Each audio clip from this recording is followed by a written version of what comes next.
Vamos a ver estabilidad y control, vamos a ver algo de aerodinámica para calcular el levantamiento, ¿sí?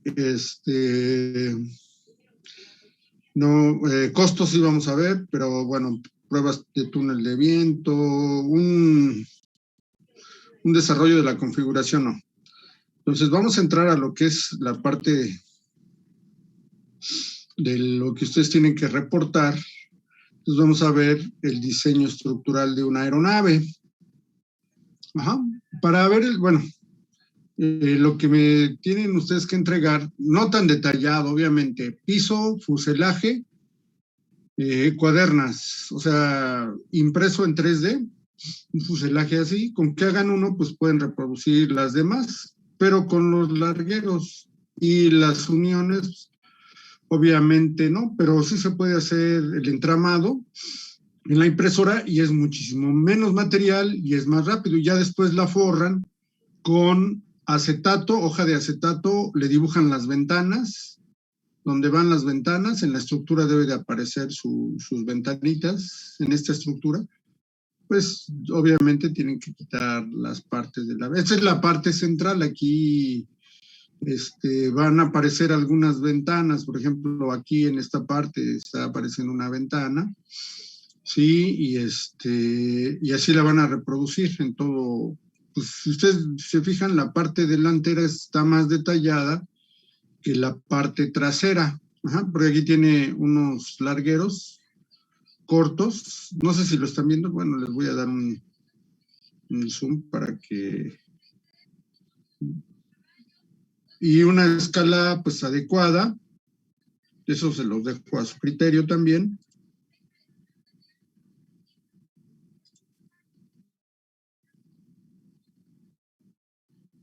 Para que, no sé por qué se está tardando mi PowerPoint. Bueno, aquí la ven, ¿no? La ventana es la que está en esta parte y toda esta parte pues está detallada. Obviamente ya más adelante, esa es la parte central.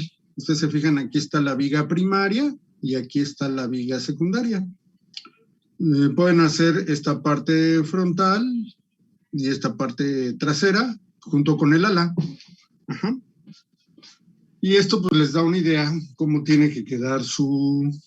Vamos a ver adelante más ejercicios más detallados del fuselaje y ejercicios más detallados del ala con sus respectivos cálculos estructurales.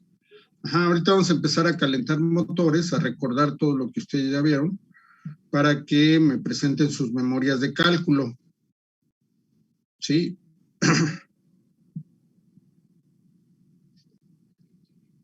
¿Ok? ¿Alguna pregunta aquí? ¿Alguna duda? No, profe, está claro. Bueno, vamos a ver las fases del diseño estructural de una aeronave. Ya ustedes en el diseño de la aeronave, el diseño general de la aeronave, pues van a especificar la función y el criterio de diseño. Hay que hacer una determinación básica de las cargas externas. Esto se hace para el ala, se hace con el análisis de levantamiento, el cálculo de levantamiento,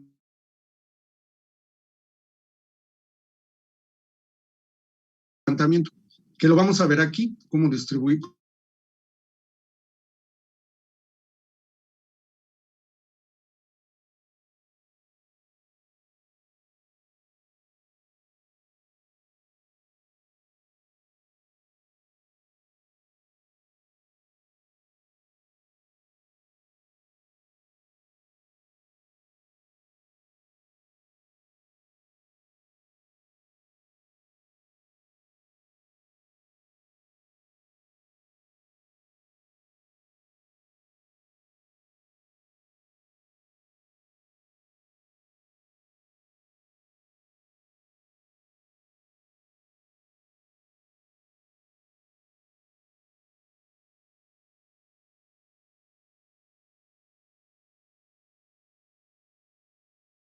La parte estructural. Desafortunadamente, las maquetas, como vemos en fractura, las maquetas estructurales no se pueden probar y decir, bueno, ya hice la prueba de una maqueta y el comportamiento que va a tener la estructura de resistencia sobre todo, de resistencia, pues es el que va a tener la estructura en tamaño real. Aquí sí, como dicen los clásicos, el tamaño sí importa, porque no puedo probar una maqueta y decir, con esta dimensión la voy a extrapolar, la voy a aumentar de dimensión y me va a resistir lo mismo. No hay una proporcionalidad como lo sucede en aerodinámica. En aerodinámica sí hay una correlación. ¿Se acuerdan del teorema de P-Buckingham? Que me imagino vieron en aerodinámica y que permite hacer el escalamiento y por lo tanto las variables de coeficiente de arrastre sí son válidas para modelos reales y para maquetas. O sea, si yo meto una maqueta a una escala razonable, puedo saber a detalle si la aerodinámica es adecuada para el modelo real. Aquí no, aquí la demostración tiene que ser, la demostración experimental tiene que ser a tamaño real. No es un capricho del ingeniero, sino más bien es una cuestión física, un comportamiento físico de la naturaleza que los los modelos no sean representativos de una estructura real. ¿Sí? Los modelos no son representativos. Son representativos cuando se prueban algunas características. Por ejemplo, un fuselaje puede ser representativo no de la resistencia, pero sí del comportamiento estructural. ¿Sí? ¿Cómo podría darse la falla? ¿Sí? ¿Podría fracturarse de qué manera? Entonces, o podría fallar en qué forma, o de qué forma podría fallar. Si fuera eso, pues entonces nos ahorraríamos muchísimo dinero, pero no. La estructura tiene que soportar cargas reales, cargas de servicio, cargas en las cuales va a estar operando. Entonces, es necesario construir un tamaño de modelo a escala real, o escala 1:1. Ajá. Y la determinación de las resistencias permisibles y los márgenes de seguridad, pues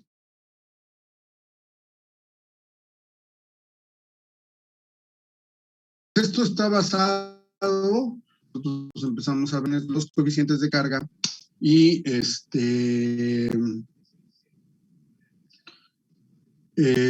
cuánto deben de cargar y cuál es el factor de seguridad y cuál debería de ser el margen de seguridad. Ajá.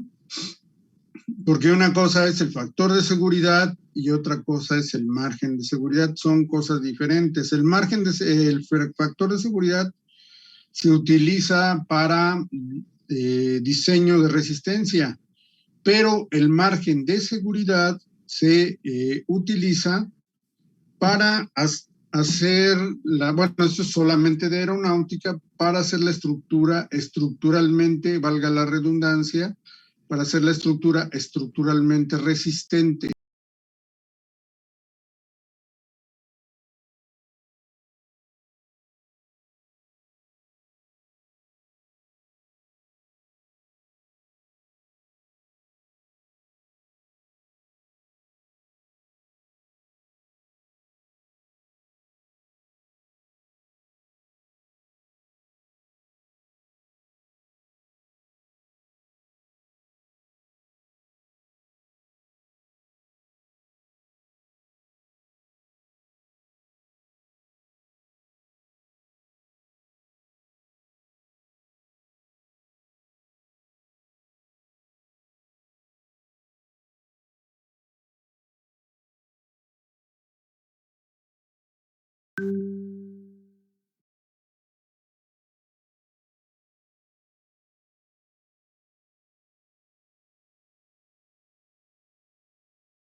Que ustedes ya vieron la forma que tienen el fuselaje, el ala y el empenaje y los alerones.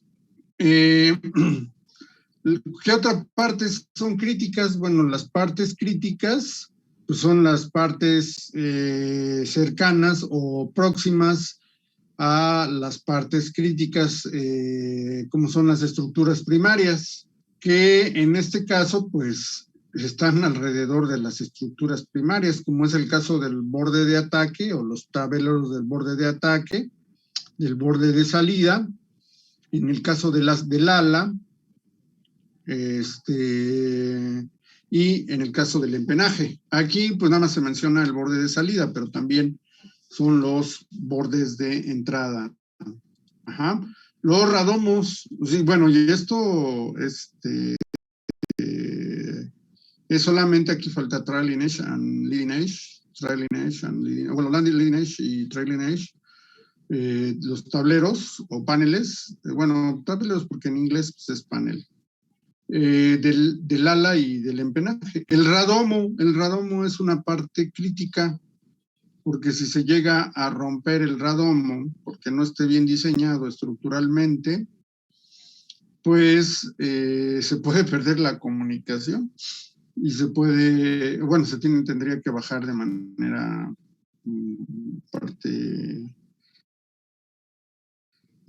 como parte de un procedimiento de emergencia para repararlo, porque si se llega a perder el radar y es una aeronave de pasajeros, pues no se puede volar, no se debe de volar para detectar las cumulonimbus, las nubes más peligrosas que son para la navegación. Por eso es que el ingeniero aeronáutico debe de conocer, otra vez volvemos a lo mismo, perdón que sea tan repetitivo, pero es que muchos de mis compañeros,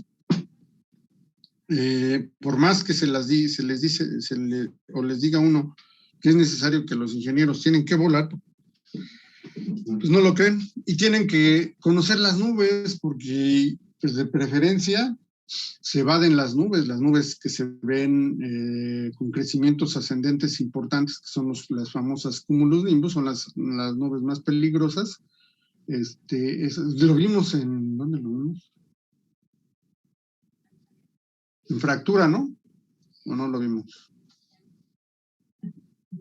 Las partes que se dañan en una granizada, porque hay granizos del tamaño de una bola de béisbol, y imagínense viajando a 700, 800 kilómetros por hora, el avión y luego impactando la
Bueno,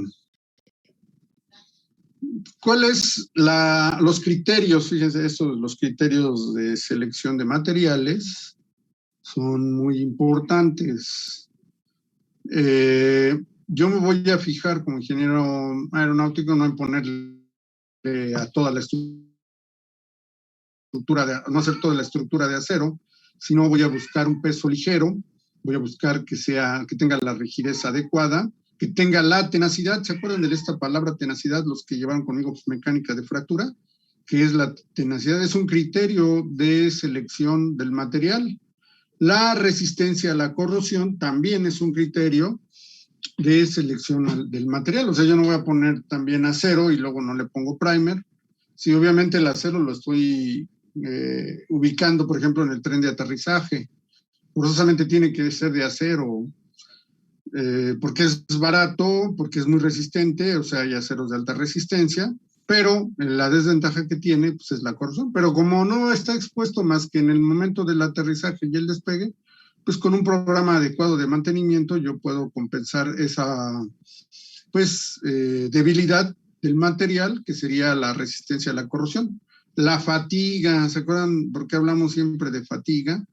Que es uno de los criterios de selección del material. Ustedes tienen que saber cuántos ciclos de fatiga puede resistir un aluminio, una aleación de aluminio, una aleación de titanio, ¿sí? Para que la puedan ubicar en, no sé, en un motor, para que la puedan ubicar en el avión, ¿sí? El calentamiento ambiental, como es el caso del ala del Concorde, ¿sí? El avión se dilataba 50 centímetros cada vez que alcanzaba el Mach 2, a pesar de que estaba en la alta atmósfera y que ahí hay poca cantidad de aire, o sea, la densidad del aire es muy pequeña, por eso los aviones vuelan mejor a grandes altitudes, porque tienen menor resistencia al avance y la sustentación pues les es suficiente como para alcanzar las velocidades y levantarse. La disponibilidad del material, si aquí en México no hay materiales adecuados, pues yo no puedo, aunque quiera, no puedo utilizar ese material. Si yo necesito una aleación 7075 T6 y en México no la fabrican, pues lo tengo que olvidar, a menos de que yo sepa que va a haber una producción importante de aeronaves o que esté asegurada una producción importante de aeronaves, pues yo voy a pedir que algún fabricante que esté dispuesto a surtirme esa cantidad de materiales con las características de la aleación que yo quiera. Y aún así, cuando me la dé, cuando me diga, sí, me comprometo, aquí está, te voy a dar una muestra. Esa muestra yo la tengo que probar para ver si efectivamente cumple con las especificaciones de una aleación 7075 T6, o sea, que tiene los tratamientos térmicos, que tiene la resistencia, que está aleado, y tengo que hacerle un examen químico al material para ver si esa disponibilidad que me está ofreciendo el fabricante nacional, que está dando el insumo nacional, o está aportando el insumo nacional, cumpla con las características que yo requiero. Y, pues, lo que siempre hemos mencionado, que sea fácil de fabricar. O sea, no voy a meter no sé, por ejemplo, el berilio, no lo puedo utilizar, aunque tiene muchas propiedades, porque es riesgoso y no es tan fácil de fabricar, o un acero de alta resistencia en donde tenga que meter buriles de carburo de tuxteno, ¿no? Entonces, eso es la parte relacionada con la fácil fabricación. Generalmente es aluminio, 60-61, 70-75, el que se utiliza. Y las nuevas aleaciones, ahorita ya que bueno que me acordé, las aleaciones de aluminio-litio. El litio al aluminio, al aliarse con el aluminio le produce lo hace ideal para el uso aeronáutico, porque reduce todavía de la ligereza que tiene el aluminio, la reduce todavía a un tercio de la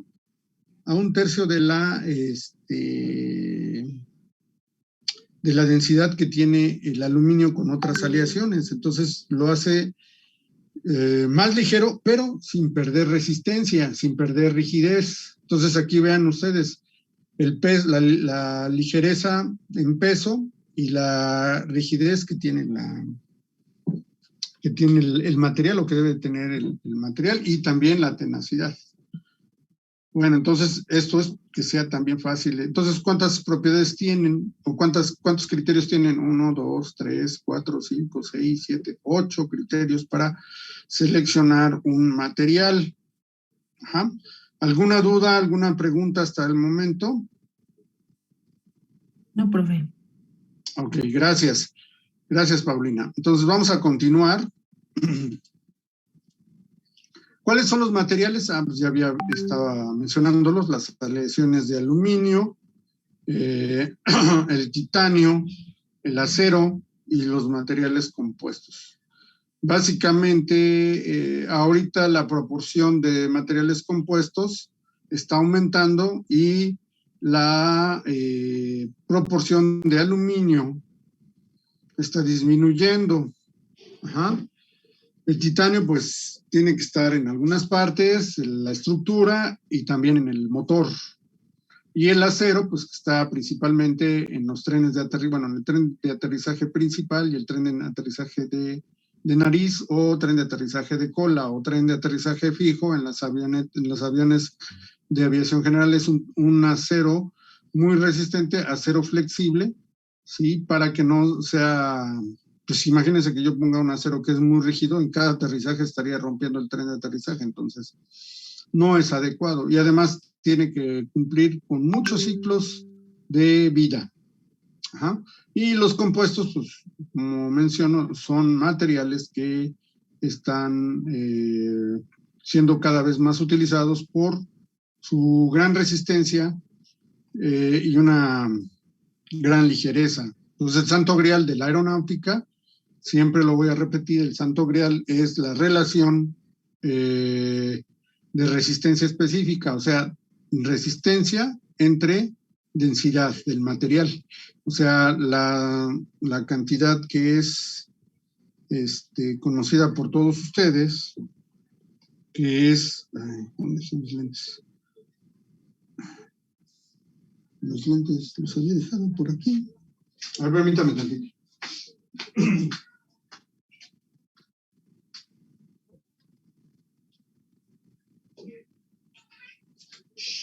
Tranquilo. Ya.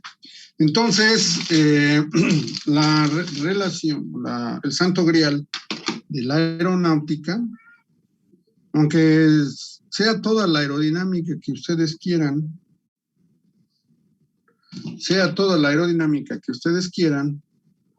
el santo grial es la resistencia específica.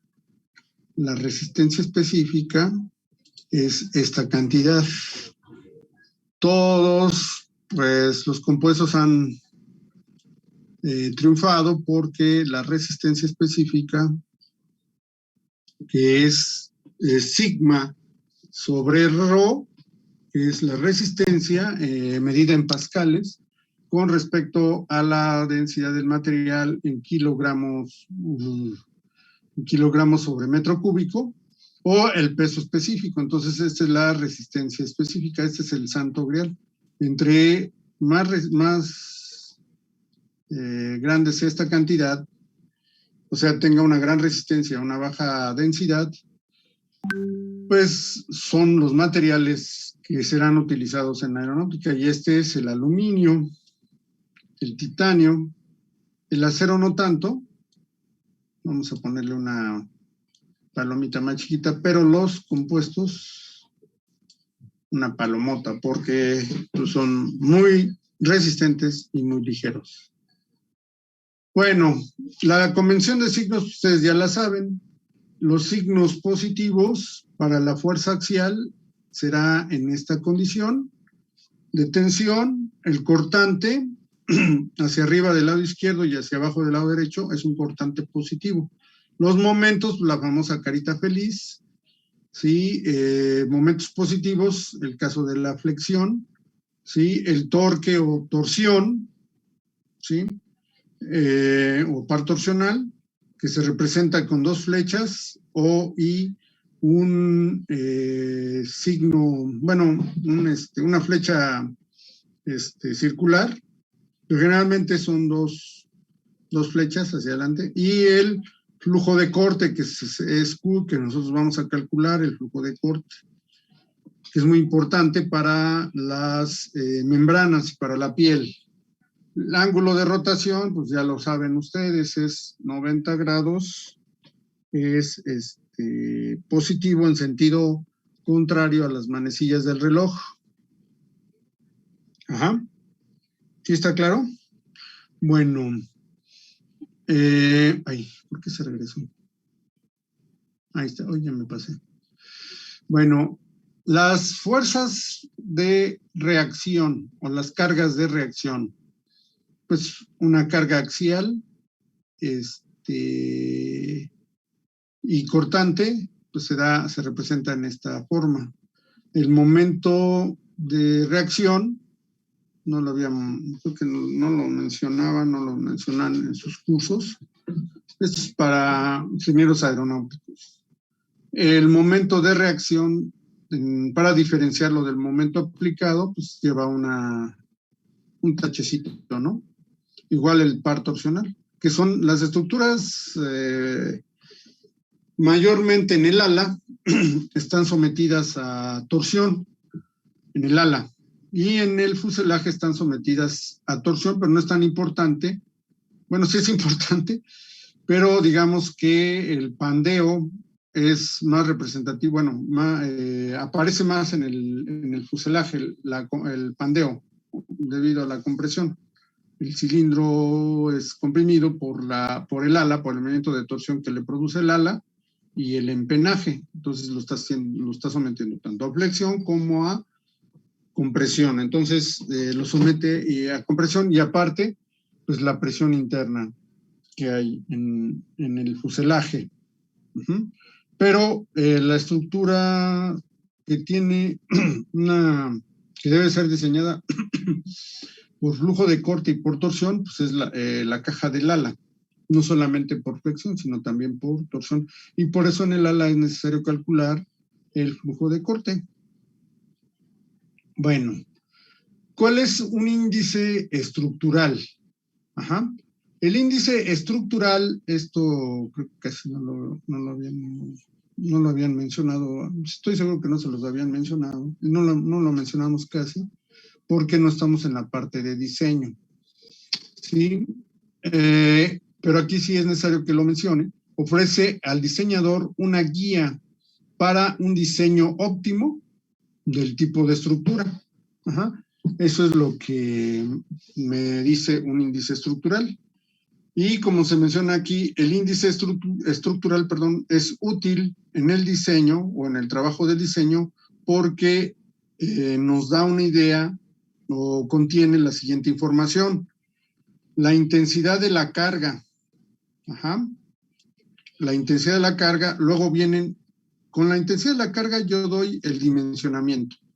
Entonces, aquí viene la regla esa que les había mencionado, que es muy burda, pero es muy clara, ¿no? Según el tamaño del sapo es la pedrada. Entonces, la intensidad de la carga nos va a decir cuál es el dimensionamiento, o vamos a empezar a dar el dimensionamiento inicial. Ajá. Esta intensidad de la carga limita el tamaño de la estructura, ¿sí? O sea, no puedo hacerla más allá, o sea, no tendría mucho caso hacerla más allá de la carga de la que va a soportar.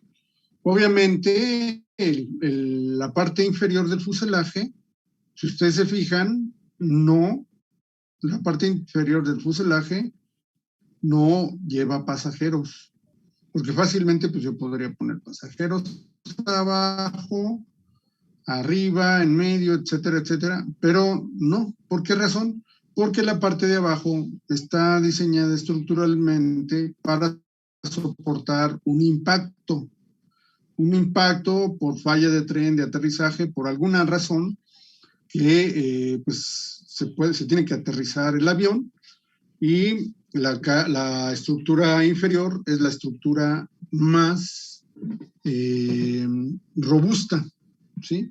Está diseñada para soportar grandes impactos. Por eso es que tiene un entramado y tiene pisos y tiene mucha estructura inferior, ¿sí? Para un aterrizaje de emergencia. Ajá. Entonces, esto nos hace que las dimensiones, ¿sí?, estén limitadas. Bueno, aquí el índice estructural, por ejemplo, en cortante, que aparece en el ala, como yo decía, es el flujo de corte con respecto a la altura. Esa relación flujo de corte con respecto a la altura es proporcional a la sección transversal, ¿sí?, o más bien al cortante, entre la altura al cuadrado. Ajá. El índice estructural para la torsión es el par torsional con respecto al diámetro, que ustedes se fijan, está representado el par torsional, T, aquí está. Entonces, el par torsional con respecto a el diámetro cuadrado son proporcionales. Este es un índice, así como, como vimos en estructuras de pared delgada, que, que la carga o que la flecha es proporcional a la carga entre la rigidez, ¿sí? Aquí es algo semejante, es el par torsional con respecto al diámetro. Entonces, aquí ya está o se está estableciendo que de acuerdo al par torsional yo voy a seleccionar un diámetro determinado. Igual aquí, de acuerdo a la carga cortante que yo voy a utilizar o que se está presentando, voy a determinar una altura. Obviamente con eso yo calculo el flujo yo calculo el flujo de corte, que es proporcional al cortante, inversamente proporcional a la altura, ¿sí? Pero, ¿quién me está dando la dimensión? O sea, siempre es una fuerza con respecto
¿Qué carga, por ejemplo, cuánto pesa tu avión?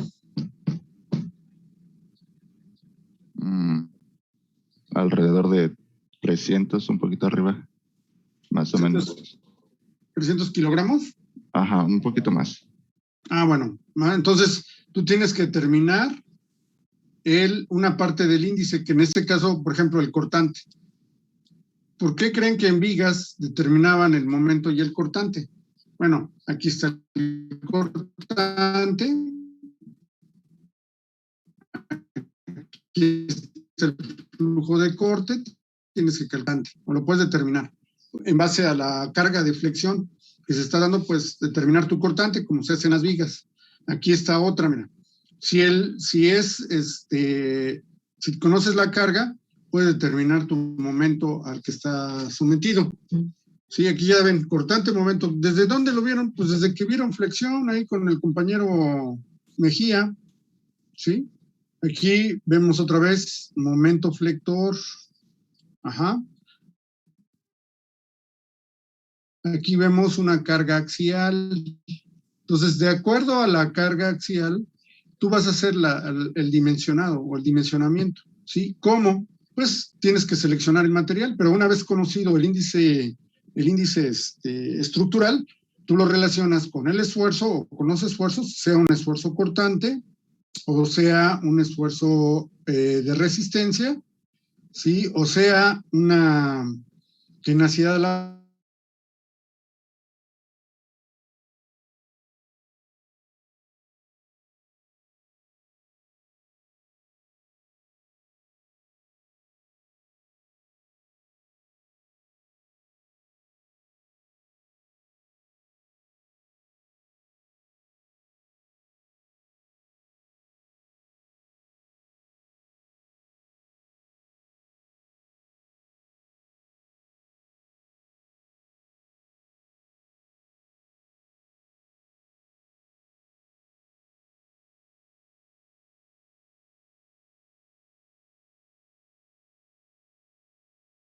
así es como sea, por eso es necesario conocer, o por eso se plantea un índice estructural para el dimensionamiento inicial, o para el dimensionamiento igual se hace en los coches, igual se hace en los submarinos, ¿sí? Igual ¿cómo se llama? En los edificios, ¿sí?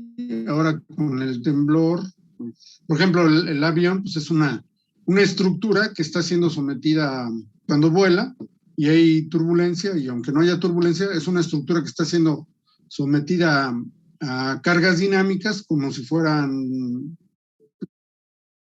pues, las cargas dinámicas que se producen en un temblor. Entonces, la estructura está siendo sometida a grandes temblores en un avión. Ajá. Entonces, por eso hay que confiar, o por eso se confía en las estructuras, porque o cientos de miles de aviones que están volando en todo el mundo y llevan pues cientos de miles de pasajeros que van de, no sé, de Ciudad de México a Shanghái, que van de Ciudad de México a Canadá, que van de Ciudad de México a Cancún, que van de Ciudad de México a Brasil, o de Brasil a Europa, de México a Europa, etcétera, etcétera. Y hay miles, y más ahorita en lo que es Estados Unidos y China, son los países que más vuelan. Uh-huh. Y bueno, también en Europa, esas son 3 regiones con gran actividad aeronáutica y que llevan pues una estructura que está siendo sometida a fuerzas dinámicas como si estuvieran en un terremoto. Ajá.